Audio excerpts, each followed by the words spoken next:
السلام عليكم ورحمة الله تعالى وبركاته. اليوم بإذن الله سيكون الدرس لا تيبولوجي تكستيال أو لي تيب دو تكست اللي نقصد بها نوع النص أو نوع النص في اللغة الفرنسية. عندنا 4 تيب دو تكست: ناراتيف اللي نقصد بها النص السردي، ديسكريبتيف اللي نقصد بها النص الوصفي، argumentatif اللي نقصد بها النص الحجاجي، injonctif و prescriptif نقصد بها النص التوجيهي أو الإرشادي. aujourd'hui إن شاء الله رايحين نشوفوا النوع الأول اللي هو le texte narratif، النص السردي. il raconte un événement، une histoire réelle ou imaginaire fictif، بمعنى هو يحكي حدث أو histoire، يعني قصة أو حكاية ممكن تكون réelle حقيقية و imaginer fictif خيالية. fictif هي la synonyme de imaginer.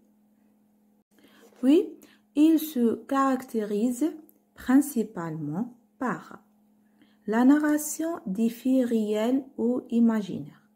بمعنى la narration des faits réels ou imaginaires هو نص سردي أو يسرد وقائع ممكن تكون حقيقية وممكن تكون خيالية. Le déroulement de ces effets dans le temps، يعني الوقائع تاع القصة تكون متبعة في الوقت.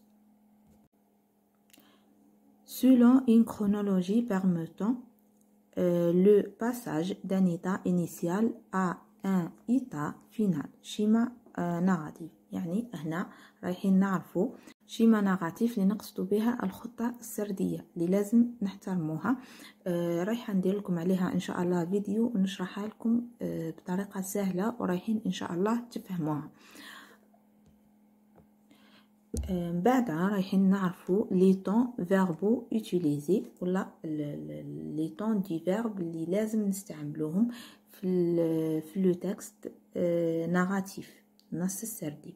لو طون دو ريسي، عندنا لو بريزون دو ناراسيون هو لو بريزون اللي نعرفوه، بريزون دو لانديكاتيف، بصح هو هنا مش ممكن ان ندولو لو بريزون دو لانديكاتيف، نقولو لو بريزون دو ناراسيون. le présent de narration ou le passé simple, conditionnel, plus que parfait et dominance de l'imparfait. يعني le temps الغالب هو l'imparfait. نلقو في le texte narratif هو l'imparfait. بعد رايحين نعرفوا لا ستركتور دو تكست ناراتيف او من واش يتركب لو تكست ناراتيف. premièrement la situation initiale. situation initiale ou l'introduction هي المقدمة تاع القصة او مقدمة الحدث اللي رايحين نحكوا عليه، qui informe sur le temps, le lieu, les personnages ou les circonstances de l'action. يعني الأشياء المهمة اللي لازم نلقوه: الوقت، المكان، les personnages، الشخصيات، les circonstances de l'action, etc. La situation intermédiaire، c'est-à-dire واش نقصدو بها le déroulement des événements، des actions، يعني الأحداث اللي صرات ولا الحدث اللي صرا. في هاد لا سيتياسيون لازم نبينو كيفاش صرا هاد الحدث. رايحين نلقو فيها تعقيدات دي فوا نلقو فيها دي بروبليم دي فوا.